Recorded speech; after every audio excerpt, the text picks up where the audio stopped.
Bismillahirrahmanirrahim. Assalamualaikum warahmatullahi wabarakatuh. Waalaikumsalam warahmatullahi wabarakatuh. Alhamdulillahi wassalatu wassalamu ala rasulillah wa ala alihi wa sahbihi wa man walah. Amma ba'du. Allahumma allimna ma yanfa'una wanfa'na bima 'allamtana warzuqna 'ilman nafi'an ya rabbal alamin. Allahumma aftah lana futuhal 'arifin wa albisna libasa 'izzika ya rabbal alamin.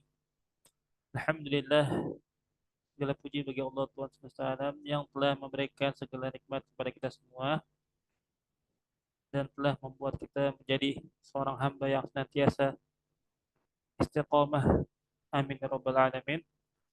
Yang kita mampu untuk bersimpuh dengan keistiqomahan tersebut untuk menuntut ilmu kepada para alim ulama, ya, baik yang sudah wafat dengan membaca kitab-kitab mereka maupun yang masih hidup dengan menghadiri majelis-majelis ilmu mereka.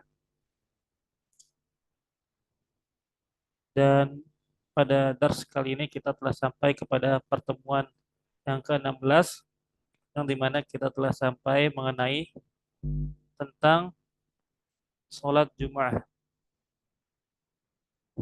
Kita lanjut membaca kitab di dalam kitab Mirqatus Shawlit Tasdiq halaman 60.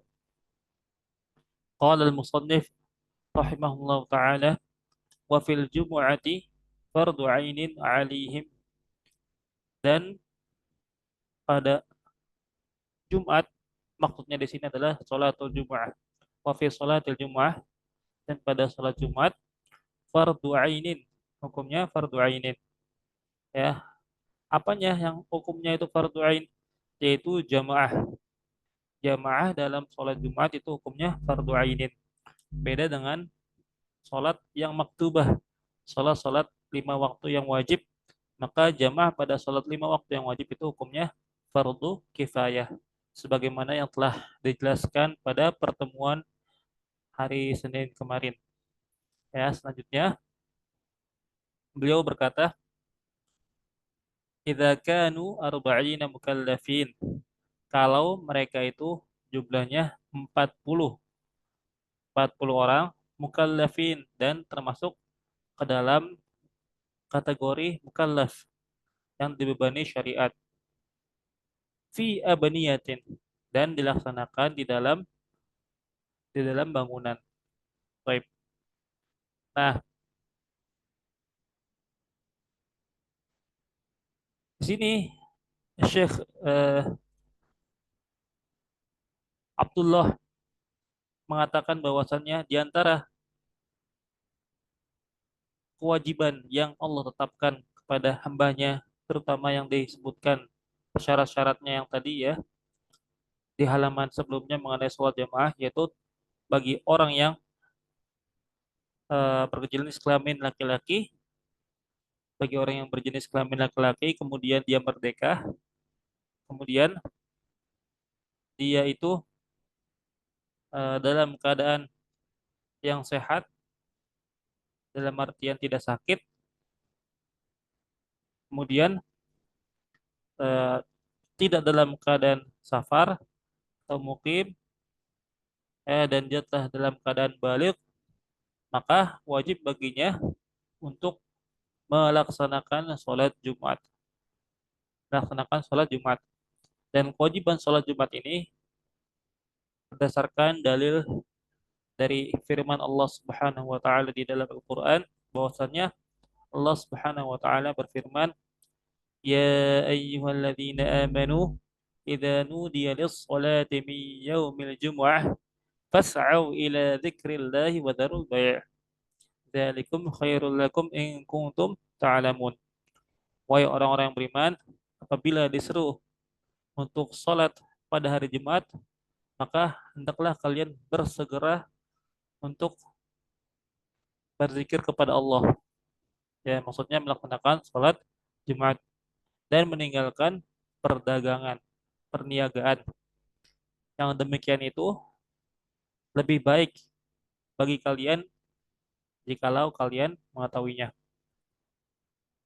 Nah, Kemudian juga berdasarkan dari hadis yang diriwayatkan oleh Al-Imam Abu Dawud di dalam sunannya, bahwasanya Rasulullah Shallallahu Alaihi Wasallam pernah bersabda, "Al-jumu'atu haqqun wajibun ala kulli muslim fi jama'atin."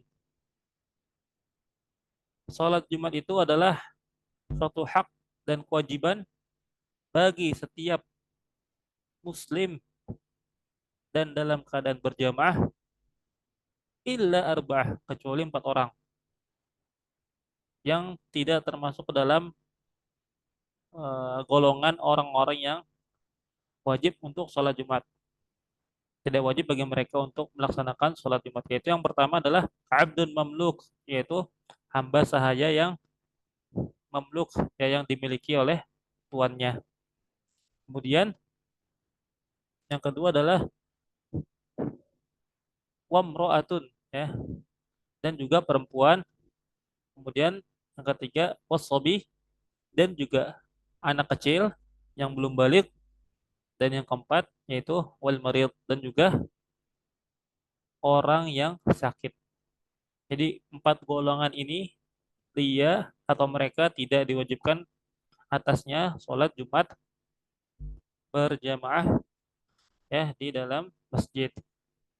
Nah, namun tadi ada syarat yang lain yang disebutkan, yaitu adalah al-muqimin, ya, di dalam syarat sholat berjamaah. Dan menjadi syarat untuk seseorang wajib sholat Jumat adalah al-muqim, ya, yaitu hendaklah atau orang yang wajib Jumat ini itu merupakan termasuk orang yang mukim, yang dia itu tidak dalam keadaan safar. Bahkan termasuk ke dalam golongan mustautin. Mustautin yaitu orang yang memang benar-benar eh, termasuk orang yang tinggal di sana, yang tanah airnya di sana, ya, tanah airnya atau eh, memang asalnya dari sana, bukan orang yang safar kemudian bermukim di sana beberapa saat, ya. Kan sebagaimana yang kita tahu bahwasanya seseorang apabila ia safar dan safarnya lebih dari 3 hari, ya, maka di dalam fikih orang ini terhitung sebagai orang yang mukim, ya. Maka tidak boleh ia eh, melaksanakan keruksohan, ya, ke ruksoh-ruksoh yang Allah tetapkan untuk orang-orang yang sedang safar, karena jatuhnya dia bukan safar tapi mukim, ya, tapi mukim. Nah, nah, adapun mustautin ini memang dia memang orang asli sana, ya, orang yang memang benar tinggal di sana, bukan yang sementara tinggal, memang asli penduduk sana, seperti itu. Nah, walaman nawal iqamah, dan bagi orang yang berniat untuk mukim, ya, indahum, ya, di antara mereka arba'at ayyamin sihah, ya, 4 hari, ya, dan dalam keadaan sehat. Nah, ini salah satu syarat juga, ya, yang tadi dijelaskan bahwasanya wajib bagi orang yang berniat untuk iqamah atau mukim, dan dia apa namanya, mukimnya itu selama 4 hari, ya, selama 4 hari, karena 4 hari ini eh, itu merupakan batas minimal seseorang dikatakan mukim, ya, batas minimal seseorang dikatakan mukim itu 4 hari. Nah, kemudian sihah, ya, dan mereka ini sehat, dan mereka ini sehat.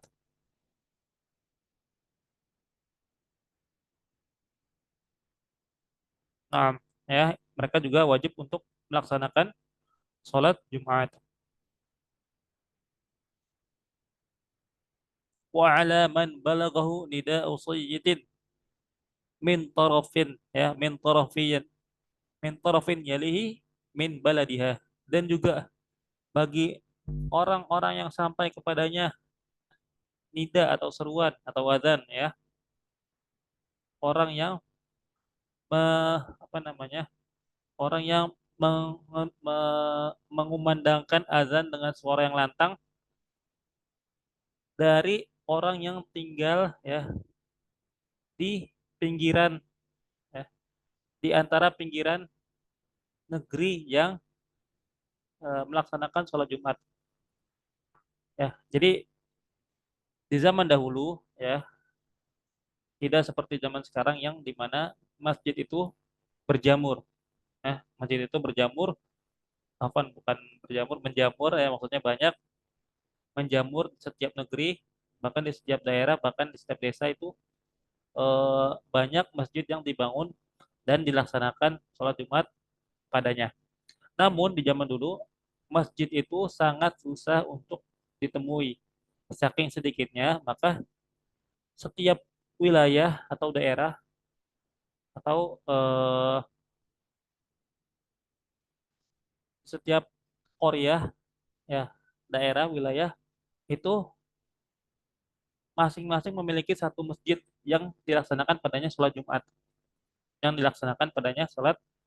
Misalnya, ya, kalau kita gambarkan, misalnya Jakarta ini, di Jakarta ini, kalau seandainya satu masjid saja yang melaksanakan sholat Jumat, ya, misalnya di Istiqlal, dan misalnya kita anggap Istiqlal ini suara adzannya terdengar sampai beberapa kilometer, ya, atau jangan deh terlalu terlalu luas, ya. Misalnya daerah yang lebih sempit lagi, misalnya sekecamatan, ya, kecamatan, misalnya di setiap kecamatan itu ada masjid untuk dilaksanakan padanya sholat Jumat. Nah, kemudian di kecamatan ini, ya, terdapat satu masjid yang melaksanakan sholat Jumat dan dikumandangkan azan Jumat. Maka bagi orang yang tinggal di daerah itu yang terpenuhi syarat-syaratnya atau kategori tadi yang disebutkan untuk orang-orang yang wajib Jumat padanya, mereka wajib menghadiri sholat Jumat tersebut. Termasuk orang yang berniat untuk mukim di negeri tersebut, bukan mustautin, ya, bukan mustautin, bukan yang emang asli kampung tersebut, tapi orang yang lagi mukim aja, gitu, lagi mukim di kecamatan tersebut, maka wajib baginya untuk melaksanakan sholat Jumat. Dan juga orang yang tinggal di sekitar kecamatan tersebut, di pinggiran kecamatan tersebut, ya, yang kedengeran suara azannya masih kedengeran, ya, dikarenakan suara azan yang lantang sehingga kedengeran sampai ke pinggiran-pinggiran kecamatan. Nah, maka wajib baginya juga, ya, wajib baginya untuk melaksanakan sholat Jumat, ya.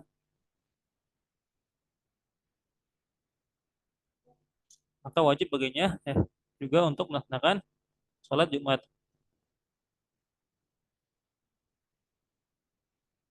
Nah,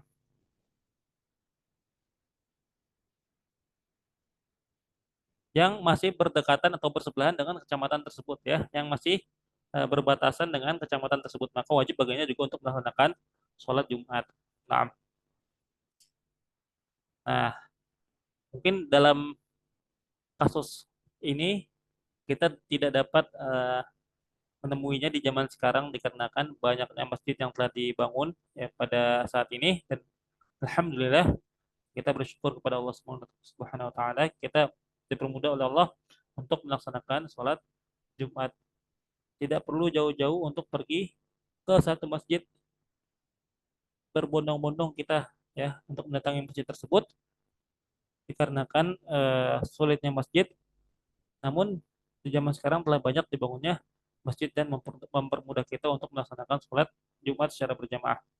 Terlepas dari permasalahan khilaf, apakah eh, bolehkah Jumat itu dilaksanakan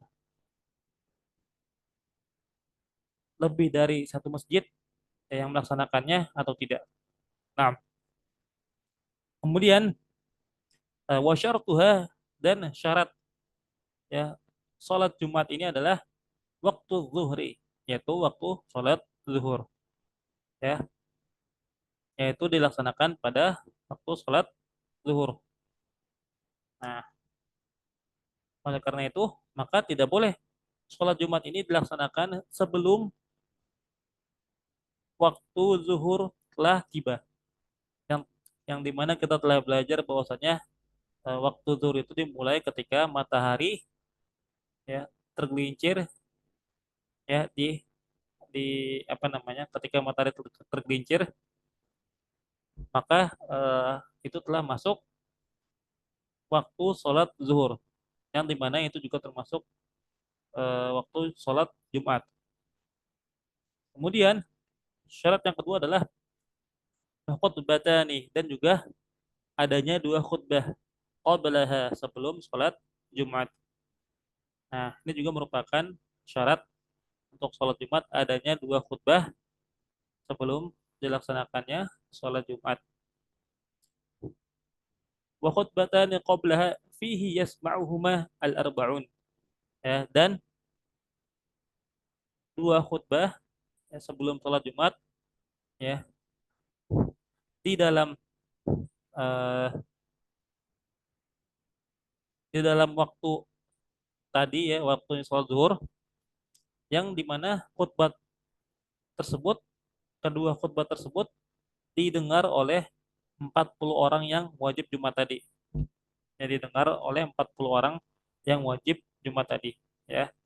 Dan ini pendapat mazhab al-Imam Asy-Syafi'i yang mengatakan bahwasanya sholat Jumat itu wajib dilaksanakan oleh 40 orang dengan syarat-syarat yang tadi disebutkan, yaitu dia itu eh, seorang laki-laki ya, kemudian dia itu merdeka, dan dia itu telah balik, kemudian dia dalam keadaan sehat, dan juga dalam keadaan mustautin ya, yang dalam keadaan eh, mukim di tempat aslinya, di tempat asalnya.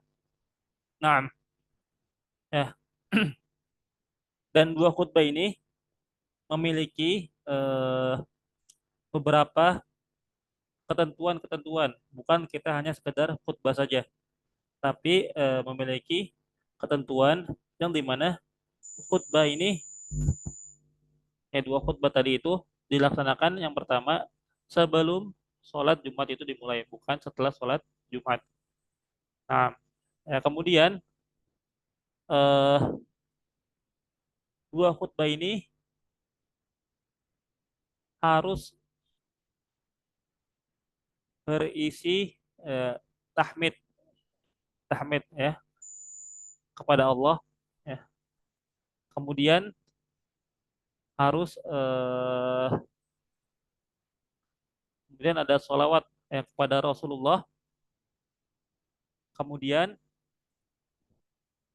kita membaca ayat ya, atau minimal satu ayat dari Al-Quran di dua khutbah ya, di dua khutbah.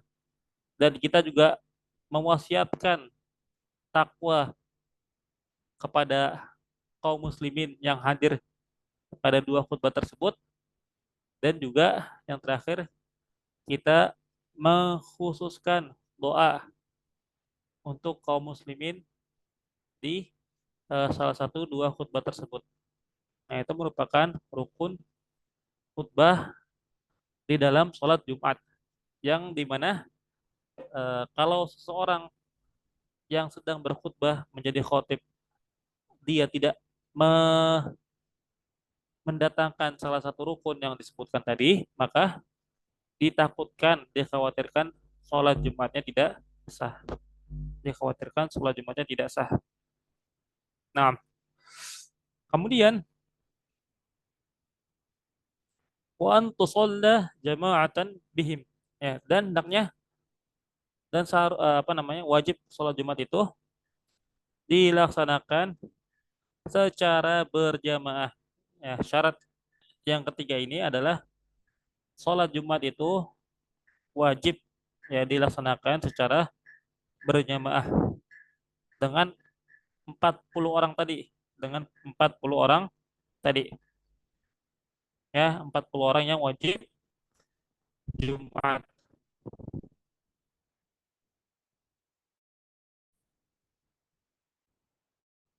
Nah, dan tidak boleh dilaksanakan secara sendiri-sendiri, furoda ya, tidak boleh dilaksanakan secara sendiri-sendiri.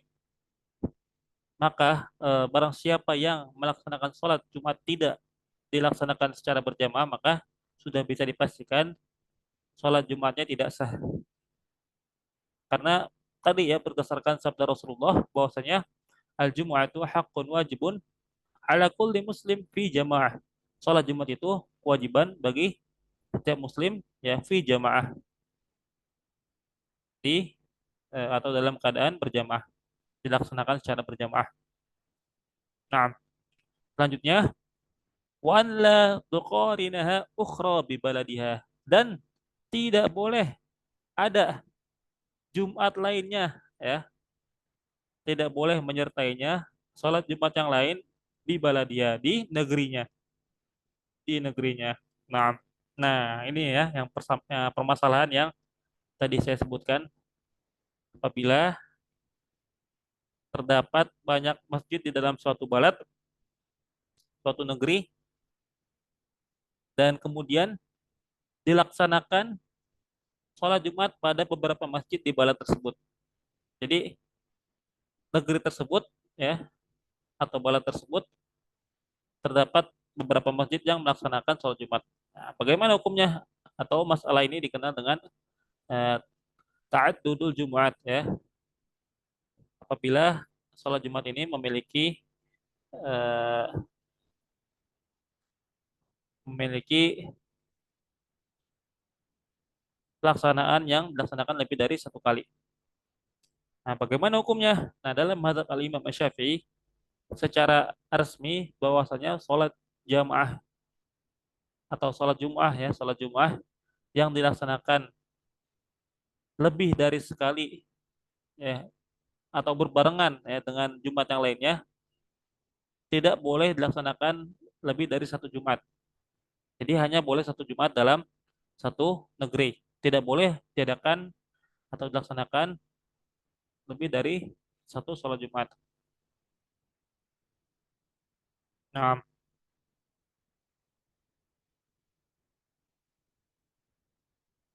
namun ada pendapat ulama yang membolehkan ya, terutama pendapat beberapa ulama dalam mazhab Imam Syafi'i yang membolehkan dan mengecualikan bahwasanya apabila di dalam negeri tersebut terlalu padat penduduknya ya dan terlalu besar, maka dibolehkan baginya untuk melaksanakan lebih dari satu Jumat ya, lebih dari satu Jumat, dikarenakan sulitnya untuk berkumpul di dalam satu masjid yang berada di wilayah yang sangat luas. Coba bayangkan misalnya ya, jangankan kita ngomongin satu Indonesia, misalnya ya, satu daerah aja Jakarta, misalnya seluruh warga Jakarta wajib melaksanakan sholat Jumat di Istiqlal. Tidak boleh masjid lain melaksanakan sholat Jumat. Maka tentu banyak orang yang kesulitan untuk melaksanakan sholat Jumat dikarenakan jarak yang jauh dari Masjid Istiqlal. Seperti itu. Maka susah untuk berkumpulnya. Oleh karena itu, kita mengambil pendapat yang membolehkan pelaksanaan sholat Jumat lebih dari satu. Lebih dari satu. Nah, ya sebagai faedah saja ya. Nah, kemudian dilanjutkan oleh uh, mu'alif ya, warga nul khutbatain, dan rukun-rukun khutbah ya tadi sudah dijelaskan ya. Yang pertama adalah hamdulillah, yaitu tahmid ya. Tahmid kepada Allah Subhanahu wa taala, mengucapkan hamdalah, dan ini apa namanya? Merupakan rukun khutbah yang eh, lafaznya itu harus terdapat hamdalahnya ya. Harus terdapat pujian alham ya.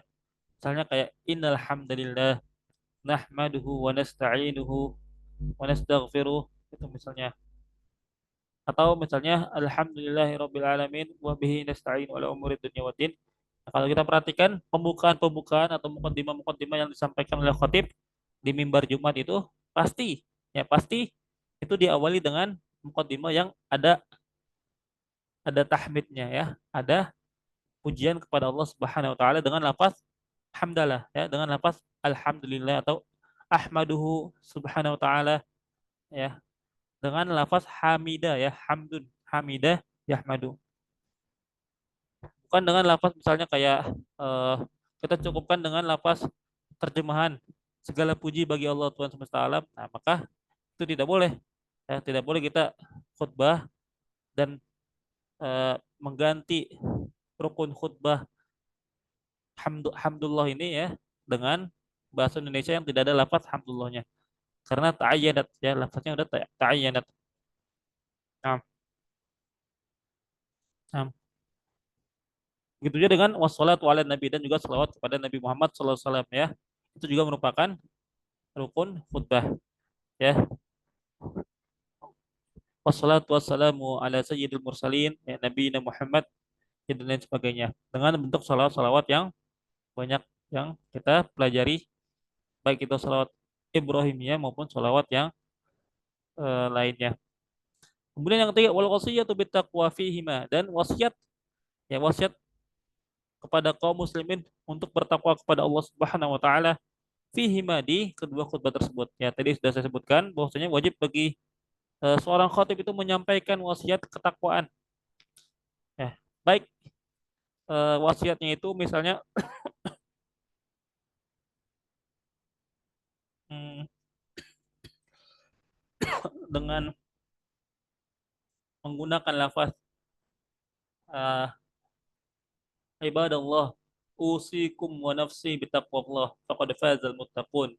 Yang kita sering dengar ya, terutama yang laki-laki yang melaksanakan sholat Jumat, kita dengar khatib mengucapkan usikum wa nafsi bitaqwallah. Aku berwasiat kepada kalian dan juga kepada diriku sendiri untuk bertakwa kepada Allah Subhanahu wa taala. Nah, kenapa khatib sering mengucapkan usikum wa nafsi wasiyah bitaqwa di sini? Karena wasiyah bitaqwa itu merupakan salah satu rukun dalam khutbah Jumat. Nah, atau misalnya dengan membaca ayat ya, ya ayyuhalladzina amanu taqullaha haqqa tuqatih wa la tamutunna illa wa antum muslimun ya. Boleh juga dengan membaca ayat yang berisi wasiat untuk bertakwa kepada Allah Subhanahu wa taala. Namun yang lebih hati-hatinya atau yang lebih ihtiyat, yang lebih hati-hati, maka hendaknya kita juga menyampaikan wasiat bertakwa dengan lafaz tadi. Usikum wa nafsi bittaqwallah faqad fazal muttaqun. Seperti itu. Selain kita juga membaca ayat tentang ketakwaan.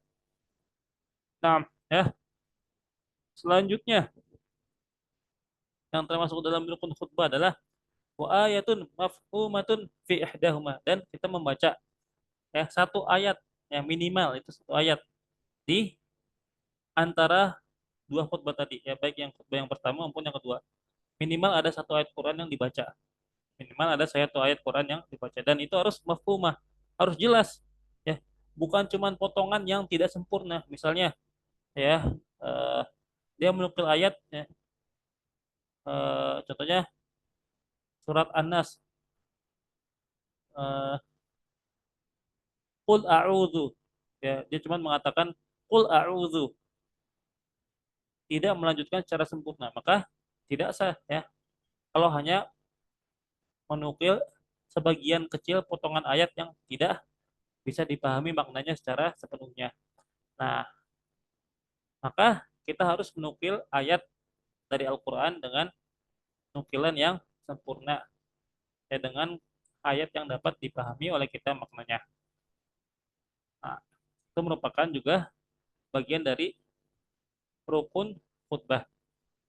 Kemudian yang terakhir, ya, Wa du'a'u lil mu'minina fit tsaniyah, dan juga berdoa ya untuk kaum muslimin sepenuhnya, ya seluruhnya ya yang ada di dunia ini maupun yang ada di dalam masjid yang hadir di khutbah yang kedua. Ya afwan, berarti yang benar di khutbah yang kedua untuk doa kepada kaum muslimin ini itu dilaksanakan di khutbah yang kedua. Nah, tadi merupakan rukun-rukun khutbah yang merupakan wajib, satu hal yang wajib disampaikan oleh khotib ketika ia sedang khutbah Jumat. Maka kalau kita menemukan khotib yang tidak mendatangkan salah satu rukun dari rukun-rukun yang tadi disebutkan, ya ada 5 ya. Pertama alhamdulillah, kemudian salat ala nabi, kemudian wal wasiyah bitaqwa, kemudian yang keempat membaca ayat yang dapat dipahami satu ayat pun, dan yang kelima adalah mendoakan kaum muslimin. Nah, kalau ada satu khotib yang tidak mendatangkan salah satu rukun dari rukun-rukun khutbah tersebut, maka eh, dikhawatirkan sholat Jumatnya tidak sah. Dikhawatirkan sholat Jumatnya tidak sah. Nah, oleh karena itu tidak sembarang orang dapat menjadi khotib. Namun orang yang dapat menjadi khotib itu adalah orang yang memiliki keilmuan tentang hukum-hukum terkait dengan sholat Jumat. Dan bahkan saya sering memerhatikan beberapa khotib ya, apabila saya sholat Jumat di suatu masjid, maka saya perhatikan apakah dia mendatangkan rukun-rukun khutbah atau tidak. Nah, namun kalau misalnya ia tidak, atau lupa, atau mungkin tidak membawakan sama sekali ya salah satu rukun yang tadi disebutkan, misalnya dia tidak uh, mengucapkan wasiat bertakwa ya, wasiat tentang ketakwaan, maka lebih baiknya mungkin kita mengulang sholat Jumat kita dengan sholat zuhur. Jadi kita selain kita sholat Jumat tadi, maka kita juga melaksanakan sholat zuhur. Dikarenakan khawatir Jumat yang kita laksanakan itu tidak sah, dikarenakan khotibnya ini tidak membawakan salah satu rukun dalam rukun-rukun khutbah seperti itu. Sebagai bentuk kehati-hatian dari kita. Nah, kemudian wasyurutuhuma, dan juga syarat-syarat khutbah. Ya, tadi kita telah membahas mengenai rukun-rukun khutbah. Kemudian yang kedua adalah syarat-syarat khutbah.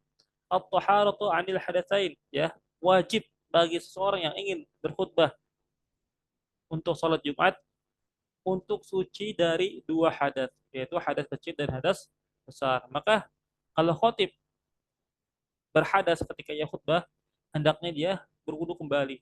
Ya, hendaknya dia berwudu kembali, kemudian melanjutkan khutbahnya. Dikarenakan toharoh atau suci dari dua hadas, hadas kecil dan hadas besar, merupakan syarat dari khutbah. Kemudian wa'anin najasah fil badan, ya, dan juga suci dari najis yang ada pada badannya. Wal makan, dan juga pada tempat ia khutbah. Wal mahmul, dan juga apa-apa yang ia bawa, ya. Misalnya dia membawa satu hal yang najis di dalam bawaannya, misalnya di kantongnya atau di kantong kreseknya, di tasnya misalnya, ya, atau dia sambil menggendong bayi yang sedang buang air besar misalnya, atau pampersnya terdapat najis padanya, maka tidak sah ya khutbah orang tersebut. Kemudian syarat selanjutnya adalah wasatrul aurah, dan wajib bagi seorang khatib itu untuk menutup aurat. Wajib bagi setiap orang yang ingin berkhutbah Jumat untuk menutup auratnya. Kemudian syarat berikutnya adalah wal qiyam, dan khutbah ini dilakukan dengan berdiri, tidak boleh dengan duduk ya. Kecuali ya bagi orang yang tidak mampu untuk berdiri, maka boleh baginya untuk khutbah duduk ya. Dan Ustadz, bagaimana kalau misalnya ada orang yang khutbahnya duduk, sedangkan di dalam syarat khutbah itu ada di sini selanjutnya, yaitu eh, duduk ya, apa namanya, duduk di antara dua khutbah ya. Wal julusu bainahuma, dan duduk di antara dua khutbah. Antara khutbah yang pertama dan khutbah yang kedua dipisahkan dengan duduk. Nah, sekarang kalau misalnya orang yang sedang khutbah itu dia dalam keadaan duduk, maka bagaimana cara memisahkan antara dua khutbah, khutbah pertama dan khutbah yang kedua? Nah, maka dijelaskan oleh para ulama bahwasannya memisahkannya dengan diam beberapa saat, kemudian dia melanjutkan untuk melaksanakan khutbah yang kedua. Jadi pemisah antara khutbah yang pertama dengan khutbah yang kedua bagi orang yang tidak bisa khutbah dalam keadaan berdiri, maka dengan saktah, dengan diam sejenak. Ya, kemudian tadi ya wal julus bainahuma, dan duduk di antara dua khutbah sebagai bentuk tanda pemisah antara khutbah yang pertama dan khutbah yang kedua. Dan di antara dua eh, khutbah ini, ketika imam sedang duduk, ketika imam sedang duduk, maka hendaknya kita memperbanyak doa kepada Allah Subhanahu wa taala, dikarenakan sebagian ulama berpendapat bahwasanya waktu yang mustajab waktu yang mustajab pada hari Jumat itu, diantaranya salah satu pendapat yang dikemukakan oleh para ulama adalah waktu di antara dua khutbah. Waktu di antara dua khutbah yang merupakan salah satu waktu yang mustajab untuk kita berdoa pada hari Jumat. Nah, selain waktu setelah sholat asar, ya itu juga termasuk pendapat dari sebagian ulama. Nah, kemudian wal wila, dan juga hendaknya kita tidak memisah tidak memberikan jeda yang terlalu panjang antara khutbah yang pertama dengan khutbah yang kedua, ya. Harus berkesinambungan. Ya, misalnya kita khutbah yang pertama, kemudian setelah itu kita eh, rehat sejenak ya sampai beberapa jam misalnya, kemudian sampai 1 jam misalnya atau setengah jam, kemudian lanjut lagi khutbah yang kedua, maka tidak boleh hal tersebut dilakukan, dikarenakan syarat khutbah itu harus wila, harus berkesinambungan ya, harus secara beruntun dilakukannya. Setelah kita selesai khutbah pertama, maka kita duduk, kemudian kita lanjut dengan khutbah yang kedua. Nah,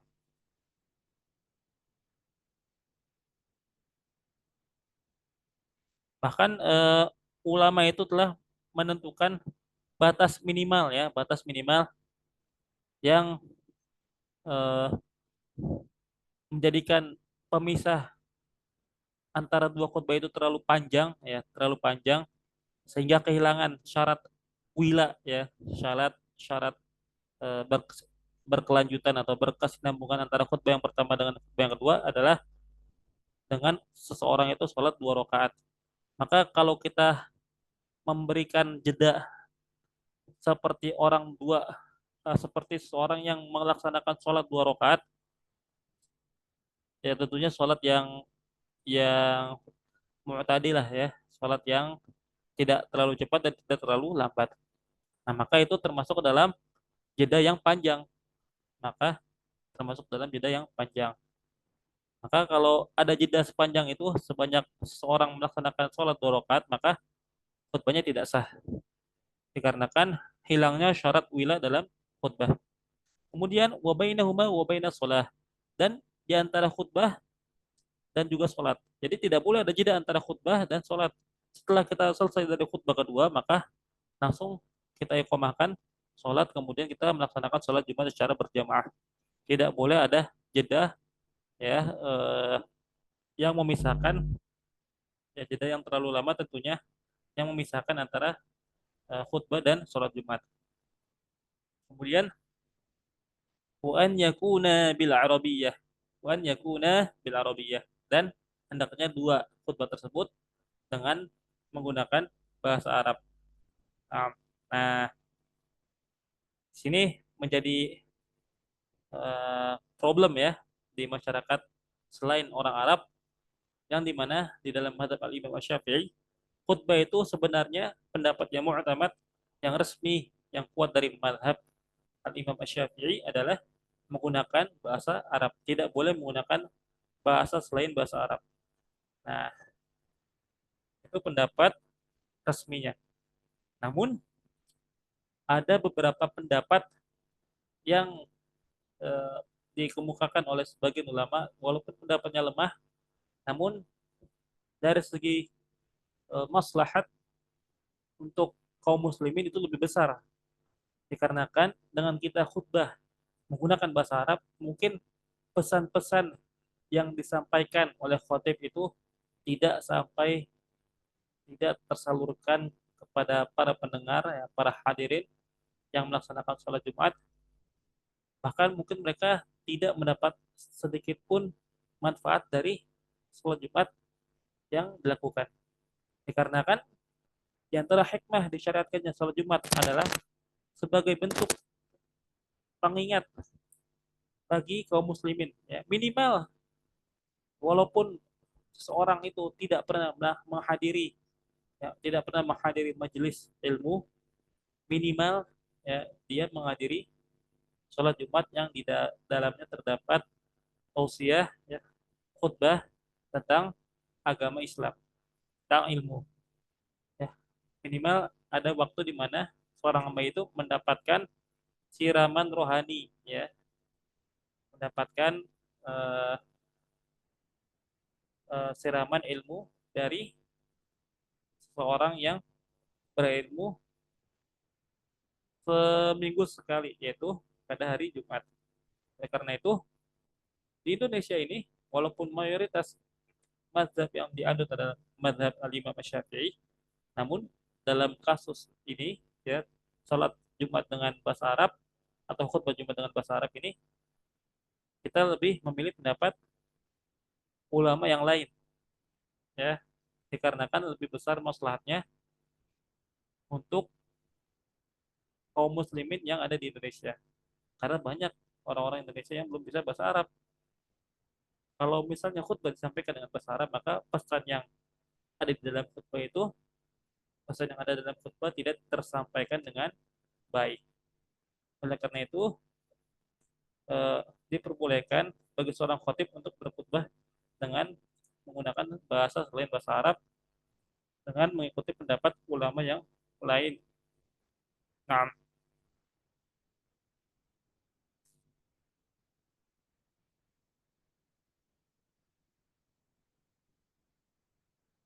nah kemudian eh, pembahasan selanjutnya mengenai sholat Jumat eh, itu bisa ditemukan di dalam beberapa kitab terkait eh, sunnah-sunnah yang dilakukan pada hari Jumat, ya, sunnah-sunnah yang dilakukan pada hari Jumat. Nah, di sini tidak disebutkan. Nah, insya Allah kita akan menyebutkan beberapa hal-hal yang disunahkan baik dari malam Jumat sampai eh, waktu akhir Jumat. Di antaranya adalah yang pertama, sebelum kita sholat Jumat, maka kita disunahkan untuk melaksanakan mandi, untuk melaksanakan sholat Jumat. Kita disunahkan untuk melaksanakan mandi untuk sholat Jumat.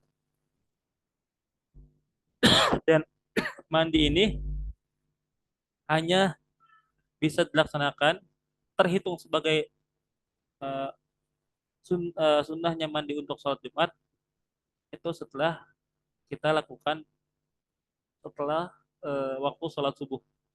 Setelah waktu sholat subuh. Maka ketika kita uh, telah melaksanakan sholat subuh, ya, kemudian kita mandi untuk sholat Jumat, melaksanakan mandi sunnah untuk sholat Jumat, maka terhitung kita mendapatkan sunnah mandi sunnah mandi pada hari Jumat, ya. Namun kalau kita laksanakan sebelum sholat subuh, maka kita tidak mendapatkan pahala mandi sunnah pada hari Jumat. Itu seperti eh, yang dijelaskan oleh para ulama di dalam kitab-kitab mereka. Itu yang pertama sunnahnya. Yang kedua, yang kedua, hendaknya kita memperbanyak sholawat pada Nabi Muhammad SAW pada hari Jumat.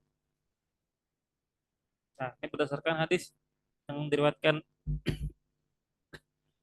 bahwasannya eh, Rasulullah SAW pernah bersabda, "Aksirus salata alayya fi yaumil jumu'ah aw lailatul jumu'ah." Oh, kama qala alaihi salatu wasalam, ya. Kata beliau, perbanyaklah salawat, ya, kalian kepadaku pada hari Jumat atau pada malam Jumat. Nah, fa inna salatakum ma'rudatun alayya. Karena sesungguhnya salat salawat kalian itu ditampakkan kepadaku, tampakkan kepadaku, ya. Maka kita selaku hamba Allah Subhanahu wa taala yang mendapatkan pemahaman, ya, mengenai agama Islam melalui lisan nabinya Nabi Muhammad SAW, maka sudah sepatutnya kita mengucapkan salawat kepada Nabi Muhammad SAW dan memperbanyaknya terutama pada hari Jumat. Nah, kemudian sunnah yang ketiga adalah bagi orang yang melaksanakan sholat Jumat, hendaknya ia memperbanyak, ya, eh, langkah kakinya untuk menuju masjid dalam rangka melaksanakan sholat Jumat. Dalam artian ia tidak berkendara untuk menuju masjid, melainkan ia jalan kaki, ya, untuk menuju masjid untuk melaksanakan sholat Jumat. Ya, itu bagi yang mampu, ya. Maka sebisa mungkin kita berjalan kaki untuk menghadiri sholat Jumat. Dikarenakan pahalanya sangat besar. Ya. Dalam hadis Rasulullah pernah bersabda, "Wa yamshi wa lam yarkab." Ya, dan dia berjalan menuju sholat Jumat dan tidak menaiki kendaraan, maka kata Rasulullah, maka baginya pahala haji dan umroh, ya, tamah tamah, ya, sempurna yang sempurna. Nah, itu juga termasuk sunnah pada hari Jumat. Nah, kemudian juga disunahkan untuk memakai pakaian yang bagus, ya, yang ia punya, yang paling bagus, dan juga memakai wangi-wangian untuk menghadiri sholat Jumat. Dan juga disunahkan, ya, bagi kita baik yang melaksanakan sholat Jumat ataupun tidak itu untuk membaca surat Al-Kahfi, ya, pada malam atau hari siang, ya, siang harinya di hari Jumat disunahkan untuk membaca surat Al-Kahfi. Dan sebagian ulama juga mengatakan disunahkan juga untuk membaca surat Yasin pada eh, malam Jumat. Nah, kemudian juga sunnah yang lainnya adalah yang dikatakan oleh para ulama, hendaknya kita memperbanyak doa di hari Jumat, dikarenakan waktu mustajab pada hari Jumat itu para ulama berbeda pendapat, sampai ada 40 pendapat mengenai waktu mustajab untuk berdoa pada hari Jumat. Nah, dikarenakan banyaknya pendapat ulama ini mengenai kapan sih waktunya, ya, karena Rasulullah hanya menjelaskan secara secara global gitu, secara global, tidak terperinci, ya, dikarenakan tujuannya adalah supaya kita tidak hanya bergantung pada satu waktu saja, melainkan kita senantiasa berdoa terus-menerus, memperbanyak doa pada hari Jumat, sehingga mungkin doa yang kita ucapkan, yang kita panjatkan kepada Allah Subhanahu wa taala itu pas pada momen atau pada saat waktu mustajabnya doa pada hari Jumat, ya. Itu juga merupakan sunnah Jumat. Dan juga sunnah yang lainnya seperti disunahkan untuk mengunting kuku, ya, mencukur bulu-bulu, ya, bulu kemaluan, dan juga eh, bagi yang menghadiri sholat Jumat hendaknya ia hadir di pagi hari, ya, lebih lebih pagi, lebih awal untuk menghadiri sholat Jumat dan mengisi shaf yang paling depan agar setara dengan eh, menyembelih dengan seekor unta, ya, dan lain sebagainya dari sunnah-sunnah yang ada, ya, dan merupakan yang wajib bagi disyukuri oleh kaum muslimin adalah bahwasanya di hari Jumat ini begitu banyak amalan yang Allah Subhanahu wa taala syariatkan kepada hambanya, yang hal tersebut menjadi peluang bagi seorang hamba untuk memperbanyak amal soleh dan memperberat timbangan kebaikannya di hari kiamat kelak. Ya, mungkin kita cukupkan pertemuan kita pada malam hari ini mengenai hukum-hukum terkait dengan sholat Jumat. Mungkin apabila ada pertanyaan yang ingin disampaikan terkait materi yang masih bingung, atau ada permasalahan-permasalahan yang ingin didiskusikan, maka falyatafadhal mashkuran. Silakan.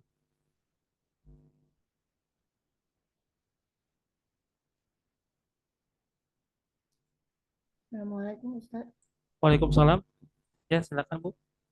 Eh, untuk apa sholat Jumat itu apakah benar kalau maksudnya dibolehkan tidak sholat Jumat itu di bawah 3 kali gitu? Karena kadang-kadang misalnya perjalanan ke biasanya ke luar negeri gitu, yang di tempat yang susah masjidnya, itu jauh posisinya seperti itu.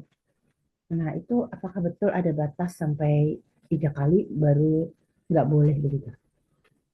3 kali di sini maksudnya tiga tiga kali kali tidak tidak ikut melaksanakan sholat sholat Jumat. Jumat. Iya. Oh ya, nah. Misalnya baru sekali gitu, apakah maksudnya dimaafkan seperti itu? Oh Ustaz? ya, nah, ya, paham. Ya, itu dikarenakan ada hadis dari Rasulullah SAW. Beliau pernah bersabda, "Man taraka salata Jumat, taba'allahu ala qalbih." Barang siapa yang meninggalkan Jumat, ya, meninggalkan sholat Jumat sebanyak 3 kali, maka hatinya akan dikunci oleh Allah Subhanahu Wa Taala, tidak diberikan hidayah. Nah, itu sebagai bentuk ancaman bagi orang yang eh, bermudah-mudahan untuk meninggalkan sholat Jumat. Nah, nah, namun kalau misalnya keadaannya seperti yang Ibu sebutkan, ya misalnya dia berada di luar negeri yang dimana susah sekali untuk mencari masjid, atau sekalipun adanya masjid namun masjidnya tidak melaksanakan sholat Jumat misalnya, dikarenakan ada peraturan yang agak rumit ya, terutama di negeri-negeri yang tidak menjalankan syariat Allah. Nah, maka insya Allah tidak termasuk ke dalam hadis yang disabdakan oleh Rasulullah. Dan dikarenakan ia meninggalkan sholat Jumat karena ada uzur, apalagi kalau dia dalam keadaan safar, ya, dalam keadaan safar sebagai seorang musafir dan tidak bermukim lama-lama di negeri tersebut. Nah, kalau misalnya dia misalnya mukim dan menjadi bahkan menjadi penduduk asli negeri sana, yang berpindah kenegaraan menjadi penduduk negeri asli sana, maka sebisa mungkin dia mencari, ya, walaupun jauh misalnya jaraknya, sebisa mungkin ia mencari informasi terkait masjid yang melaksanakan sholat Jumat, dan ia sebisa mungkin meluangkan waktunya untuk melaksanakan sholat Jumat di masjid tersebut walaupun jauh jaraknya. Namun kalau misalnya tidak ada juga, ya, dan mungkin sulit sekali, maka bisa melaksanakan sholat zuhur, ya, secara berjamaah atau sendiri sebagai pengganti dari sholat Jumat. Dan yang perlu kita ketahui, ya, bahwasannya kalau kita tidak melaksanakan sholat Jumat, maka bukan berarti sholat zuhurnya juga gugur, ya. Orang yang tidak melaksanakan sholat Jumat, maka bukan berarti sholat zuhurnya juga gugur. Maka wajib baginya tetap, ya, tetap wajib baginya untuk melaksanakan sholat zuhur walaupun dia tidak melaksanakan sholat Jumat. Seperti itu, ya. Bahkan eh, ada beberapa anggapan di masyarakat kita, kalau misalnya sholat Jumat itu bertepatan dengan hari Id, maka kita boleh meninggalkan sholat Jumat dan sholat zuhur. Nah, itu anggapan yang salah, ya.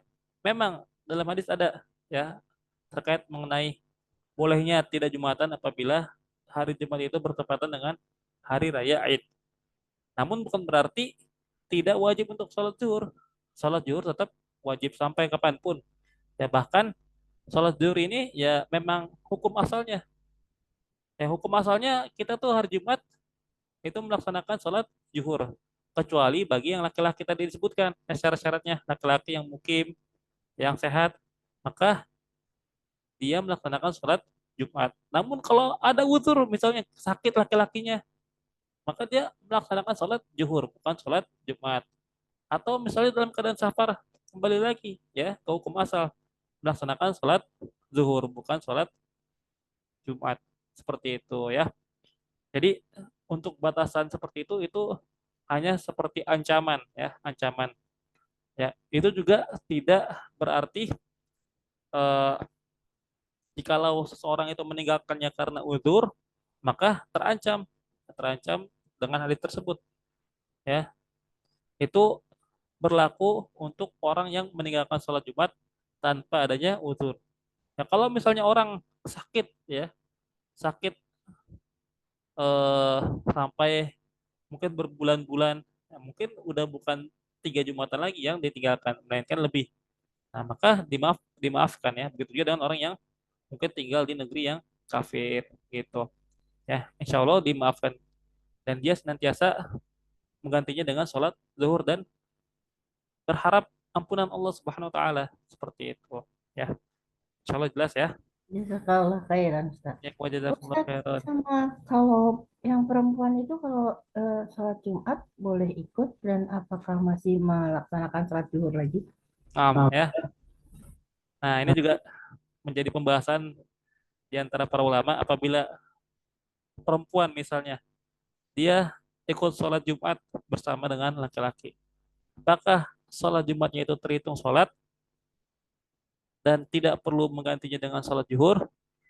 Nah, para ulama di sini panjang lebar berbeda pendapat mengenai masalah ini. Ya, namun dalam mazhab Imam Syafi'i ya, dan kalau nggak salah ya, seingat saya itu bagi perempuan yang menghadiri sholat Jumat bersama dengan laki-laki, maka tidak perlu untuk mengulanginya dengan sholat zuhur. Cukup baginya sholat Jumat yang ia eh, lakukan dengan laki-laki tanpa harus tetap melaksanakan sholat zuhur. Seperti itu. Ya, jadi telah dicukupkan dengan sholat Jumatnya saja. Walaupun sholat Jumat ini bagi perempuan tidak wajib, ya. Tapi kalau misalnya ada perempuan yang hadir untuk sholat Jumat, maka ya nggak apa-apa, gitu. Bukannya tidak sah, tapi ya nggak apa-apa. Sebagaimana kalau apa namanya orang yang sakit, dia tidak wajib untuk sholat Jumat. Ya, tapi kalau dia ingin hadir untuk sholat Jumat, ya silakan, nggak apa-apa, gitu. Namun kalau misalnya eh, 39 orang yang wajib Jumat, kemudian satunya ditambah dengan perempuan, nah maka tidak sah sholat Jumatnya. Karena perempuan itu bukan orang yang wajib sholat Jumat. Maka yang wajib 40 orang ini yang hadir untuk sholat Jumat itu termasuk orang yang terpenuhi syarat-syarat wajib Jumat tadi. Ya, laki-laki, merdeka, sehat, ya, telah balik, ya, kemudian dia mukim dalam negerinya tersebut. Seperti itu ya. Insya Allah tidak perlu diganti dengan sholat zuhur dan cukup dengan sholat Jumat seperti wallahu alam. Ya. Ada lagi yang mau ditanyakan? Ya, Ya, Ustaz. Jazakallah khairan. baik ya. Terima kasih atas pertanyaannya. Mungkin kita cukupkan ya pertemuan kita pada hari ini. Kita tutup dengan doa kafaratul majelis. Subhanakallahumma wa bihamdika asyhadu an la ilaha illa anta astaghfiruka wa atubu ilaik. Kita berharap kepada Allah Subhanahu wa taala dengan berkumpulnya kita di sini dapat menambah iman kita, menambah amal soleh kita, dan juga dapat memperberat timbangan amal kebaikan kita di hari kiamat kelak. Amin ya rabbal alamin. Kurang lebihnya mohon maaf ya. Saya pamit. Assalamualaikum warahmatullahi wabarakatuh. Waalaikumsalam warahmatullahi wabarakatuh. Jazakumullah khairan. Waalaikumsalam. Terima kasih atas kehadirannya. Izin